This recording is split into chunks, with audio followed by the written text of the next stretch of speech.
What's going on, everybody? Red Velvet is back in the studio, and today I have a very special guest, Coach Beau Pingleton for the Terre Haute North Patriots wrestling team. How are we doing today? Doing good. Doing good. Thanks for having me. Hey, I'm happy to do it. I'm thank you for taking the time to talk with me. He is the wrestling coach of the Patriots wrestling team. A little different than the wrestling that I'm used to, so we're going to get into a little more detail about that.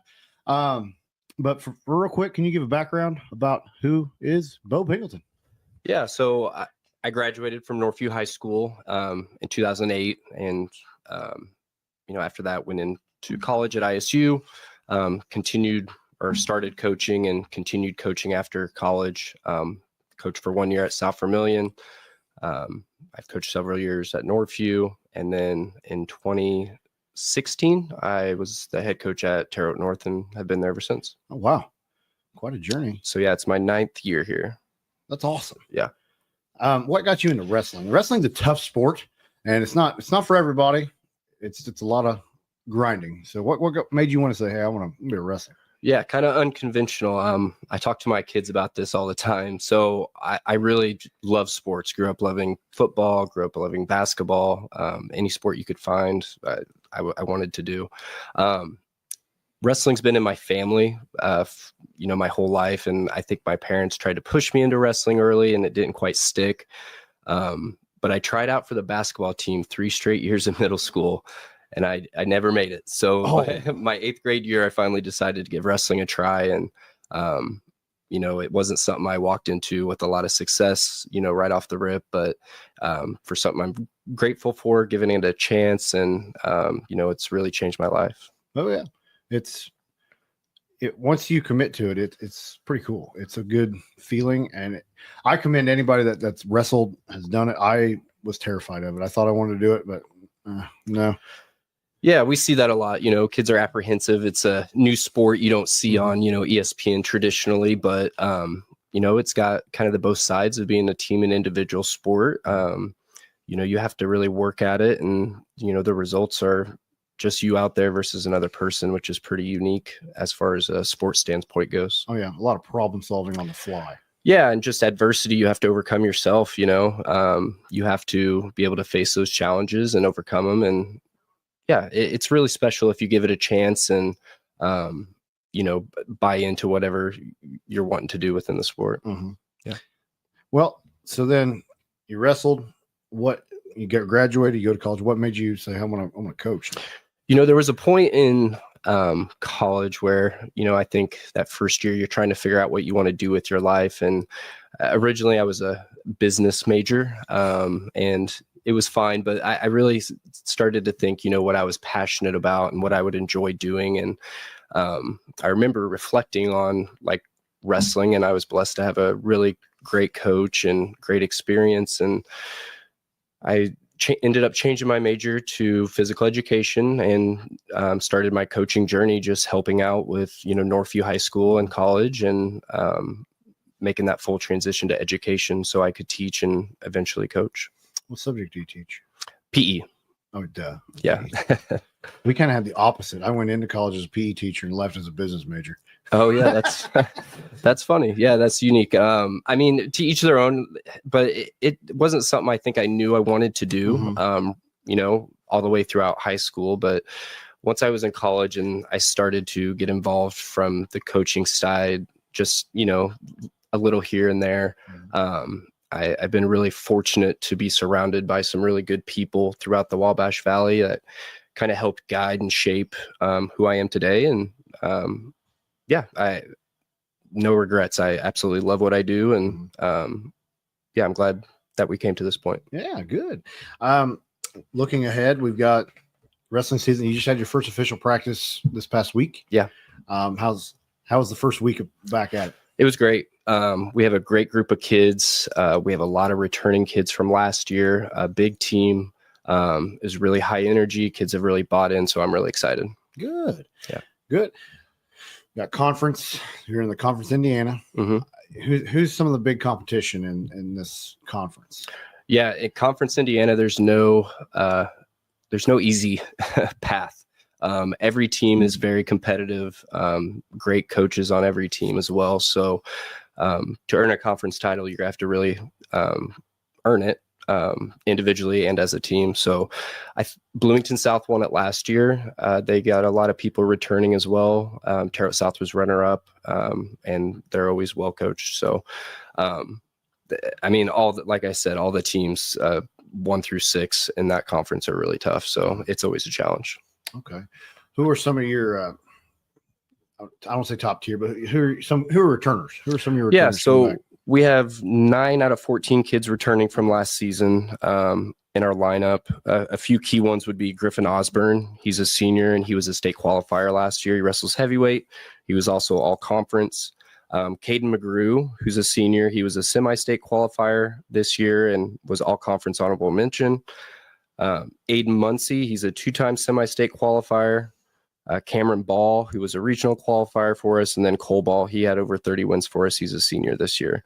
Those are just some of those guys. I mean, it's hard to say, lineup wise what that looks like, but we're really competitive in a couple weights, and we have a lot of guys coming back, and we have a lot of good freshmen, so we're excited. Good.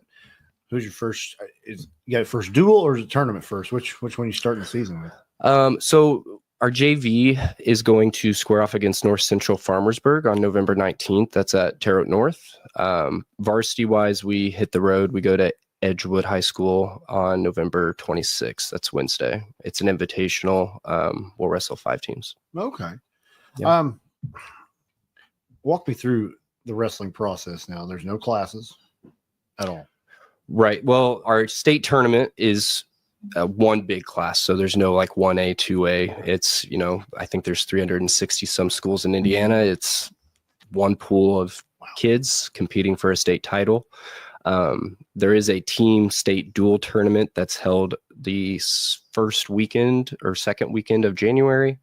That's a little more complicated. You have to get voted in through that based off of your results last year. And that is class. So 1A, 2A, 3A, and 4A. We would fall in the 3A portion there. Yeah. Okay. It's wild how the schools fall in different classes in different sports. Sure. I don't understand how that works anyway. But. So like football has 6 classes, right? Yeah. This isn't like sanctioned through the IHSA. It's through our coaches association. They put it on because there isn't an actual dual format. Our individual season or sectional, regional, so forth is it's just one class. Okay. Okay. How's the scoring work? Because whenever my son wrestled, I was like, yeah, it's awesome. They're like, who's winning? No idea. I have to wait till the arm's raised. Yeah, it changes. Like it's changed so many times since I've been coaching, and even looking back to when I wrestled. So basic scoring, there's 3 2-minute periods. You start on your feet, which is called neutral. Your goal is to get a takedown, which is 3 points. That's the best way to score points in wrestling. If you get out from bottom position, that's an escape, which is 1 point. Going from bottom to top is a reversal, which is 2 points. You can gain near fall, which is where you turn your opponent to their back, and you can get 2, 3, or 4 points. And then the best case scenario, the best outcome is you get a pin or a fall, which is where you hold them on the mat, both shoulder blades down, and that ends the match. That's like the best possible outcome. Mm-hmm. Yeah. And even the victories there's different points. There's pins, pin's the best. Right. And is that 6? Right. So the scoring for dual meets has got to be different for individual tournaments. So just a dual format, like we're wrestling Northview. Let's say we have a kid that wins 1 through 7 points. That's a decision. That's 3 points. If they win by 8 to 14, that would be 4 points. That's a major decision. If they win by 15, that's a tech fall. That would be 5 points. And then a pin or disqualification would be 6 points. Okay. So yeah, that's what builds your team score whenever you're dueling another school. Yeah. Okay. And then the weight classes, there's 14. 14. Okay. Yeah. 14 weight classes: 106, 113, 120, 126, 132, 138, 144, 150, 157, 165, 175, 190, 215, and heavyweight. And heavyweight's capped at 285. Okay. Yeah. What did you wrestle when you were there? I wrestled my senior year 140. So, so yeah, I've put on some pounds since then, and I think I grew after. Actually, I know I grew. I grew like 3 or 4 inches maybe since high school. So that happens. It happens. Yeah. But yeah. But that okay. Typical. How is there a pound variance, or is it strict? If it's 285, there's. I thought some tournaments had a variance, some didn't. So yeah, that's a good question. So in the middle of the season, they are given a weight allowance. So after Christmas, we get a 2-pound weight allowance. So essentially, 106 weight class turns into 108. Okay. Even though it's called 106. If there's ever, we get a weight allowances for being out of school. So like if school was canceled, as an example, the day before a meet, they typically, and this comes from the IHSAA, they will allow a 1 pound additional allowance. Okay. And then also if you have a competition like back to back, which is pretty rare, but it happens. Like, let's say you have a meet on Tuesday and then you have a meet on Wednesday, they'll give an additional pound on that Wednesday. Okay. Yeah. How has the cutting, the prepping, how has that changed from today to when you wrestled? Oh, it's changed a lot. So, and for the better, you know, even prior to me wrestling, like cutting weight was a big thing. You know, kids had to cut weight to be successful, and it's really a bad connotation for the sport, in my opinion. So there's stipulations and things in place we have to do. We have a body fat and hydration test we do at the beginning of the season that says that, you know, here's where you're at and here's the lowest weight class you can possibly go. As individually, kids can only lose 1.5% of body fat each week. So we have numbers like, hey, this is as low as you can go this week, that week, so forth and so on. So really try to, you know, this association, the state association, does a good job of curbing excessive weight cutting and inappropriate weight cutting. Yeah. You really don't want your wrestler going from like 185 to 130 in a year, or is that? Well, yeah, we have kids who, you know, join the sport just to become healthier, and, you know, it's a great sport to do that. But we want to make sure we're doing it the right ways, through exercise and proper dieting. We don't want to do it like the old conventional ways of like sitting in the sauna and running with, you know, sauna suits. Yeah, that's not allowed. And, you know, it just depends on the kid. You know, you have a kid that could come in with a high body fat percentage and they will naturally lose a significant amount of weight throughout the season. So that was one thing I remember seeing the wrestlers that just continuous sweatsuits, running, not eating lunch. That's a very important aspect to me, is lunch. And I commend you guys for that. I mean, there's a lot more science out and, you know, data-based evidence that shows us we want to continue to input calories so our athletic performance can be at its best. And so, yeah, I think most schools are in support of that. And as a sport, we have to do that to get rid of that bad connotation for it. Yeah. Your youth program, how's that? You're pretty hands-on with that, I can tell. Yeah, I mean, I think you have to be. So yeah, I'm very hands-on and involved. I've been very fortunate to have some great people help us over the years, and so that just started up this past week, and it's blown up in Terre Haute. I'm sure, like everywhere around here, has really done a good job. We have over 80 kids in our youth club, pre-K through 8th grade, which is exciting. Have some really great people helping us, and try to give them a good experience so they keep wrestling as they progress through the years. Absolutely. We just got middle school wrestling in Vigo County last year, so that's also exciting just to help us, and we've seen that kind of trickle up through our high school already, just giving kids more opportunity. I think that's the main thing. Kids that, you know, can stay after school and compete against other schools, representing their school. Yeah. Is the middle school program ran through the high school, or is it like through the Boys and Girls Club or a third party, or how it's an actual middle school team? So as an example, there's 5 middle schools in Vigo County, you know, Sarah Scott, Woodrow Wilson, Otter Creek, West Vigo, and Honey Creek, and they all have their own wrestling mats, own coaches. They have all have their own team. Wow. Yeah. That just happened last year. Yeah. Okay. So like I said, really, really exciting. I can say this year we probably have our most experienced freshman class, which is exciting. And all those 8th graders that wrestled last year are wrestling in high school. So those coaches do a really good job of, making the sport fun and enjoyable. And it's great. I like that. Yeah. I mean, that the youth program is so important, because I've tried to tell people on the football side is, yeah, you got your top players, but you want to cast that wide net, because you just never know what a kid's going to be like at 16, 17 when he's 6. Right. I mean, like me as an example, I was not successful going into this, but I had a good experience wrestling my first year in middle school. I was not even a varsity wrestler, but like, those are the type of kids that maybe don't mature till later in high school. We have a kid, our heavyweight Griffin Osborne, he was in the same thing. He was not successful until last year, really.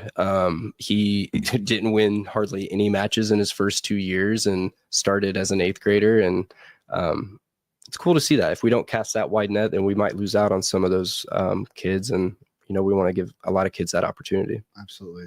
And I commend that young man, perseverance. I mean, yeah, this 2 years tough, but he just kept digging through and kept going.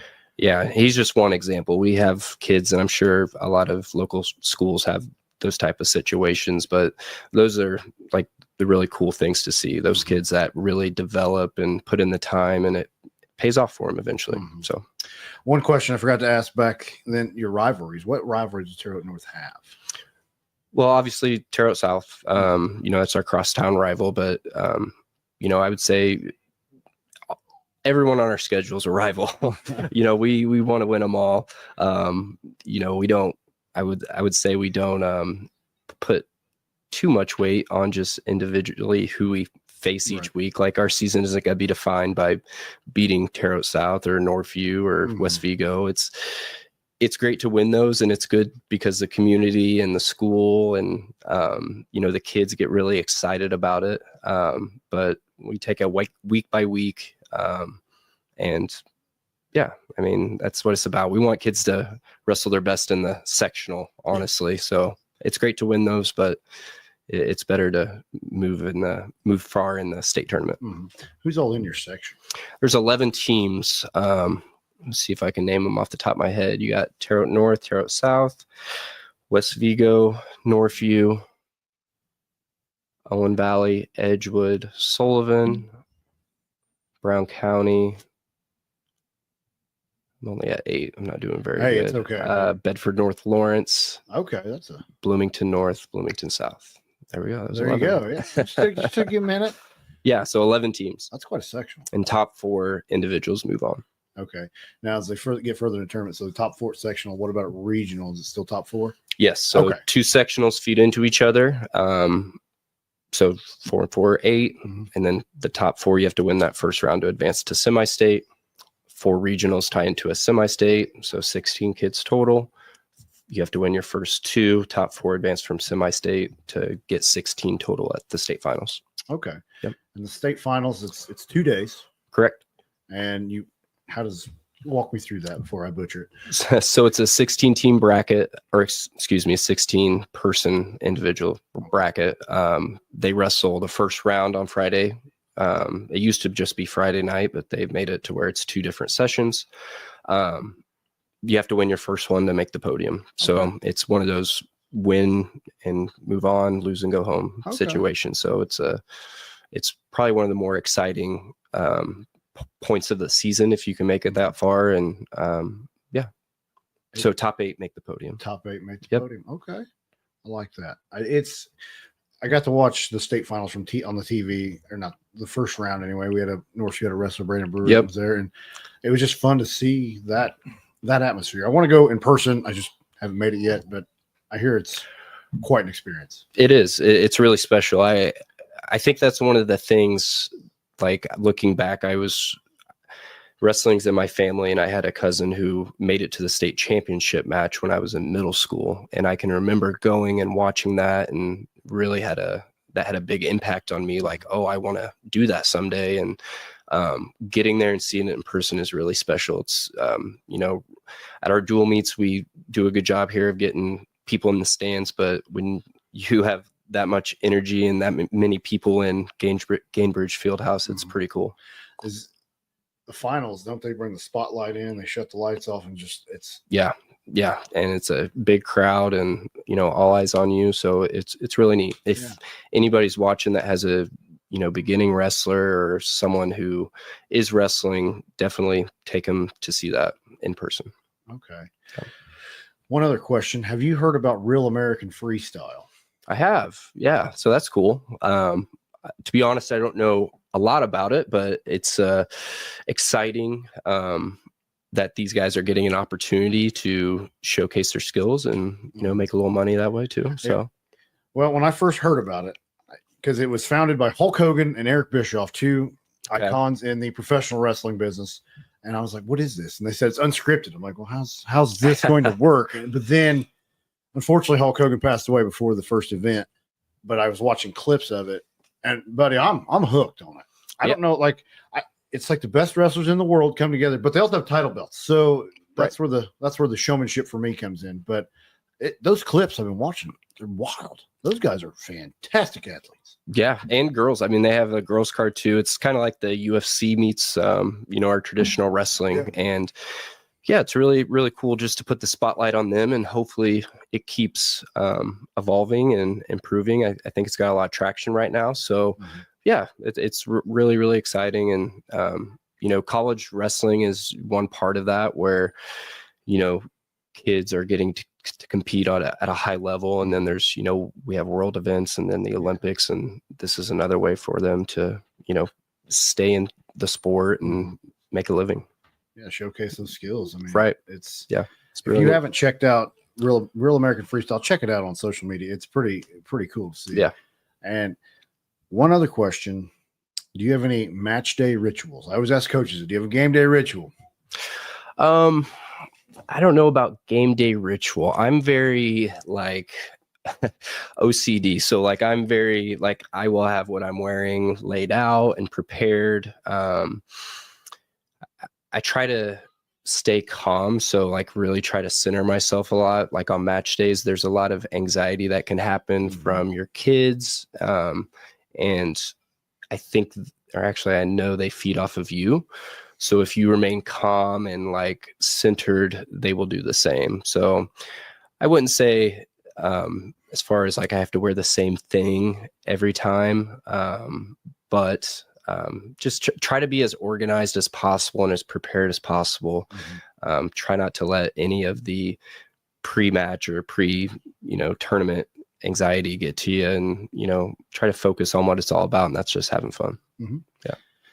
I do want to give a quick shout out to the team moms that help pack the snacks, and keep the kids fed, taken care of during the tournaments. You were saints. I'm going to let you know. Yeah. I'm very blessed. Every year I've been here, I've had a great group of parents that support, and alongside of them too, just everybody, our administrators, teachers, assistant coaches, everybody involved with our program. I'm so fortunate. That's why, being a coach or involved in your school in that way is so special. You get to meet a really large group of people, and they do a lot. And without them, honestly, any program is, nothing. So, yeah. Thank you, team parents. Anything, closing remarks, anything? No, I guess I just want to say thank you for what you do. This is really special to a lot of kids. It's really admirable, and I hope you continue to, keep climbing the ladders of youth sports. I think it's super exciting that you've even invited me to this. So yeah, we're very fortunate in this area to have someone like you that's willing to do all this coverage, and I know everybody appreciates it. Well, thank you very much. That means a lot. Yeah. At this time, I do got to thank the people that make this possible for me to do this. Our sponsors, Wabash Valley Plumbing, RJ's Formal Wear, Varsity House Outfitters, and Everhope Co. Also, thank you to our subscribers. And for 99 cents per month on Facebook, you can subscribe to the Diner Podcast. That's enough of my salesman's pitch. I'm terrible at it anyway. But, Coach, thank you for coming in. Appreciate it, man. Thank you. We're out of here. Keep pushing. Love you.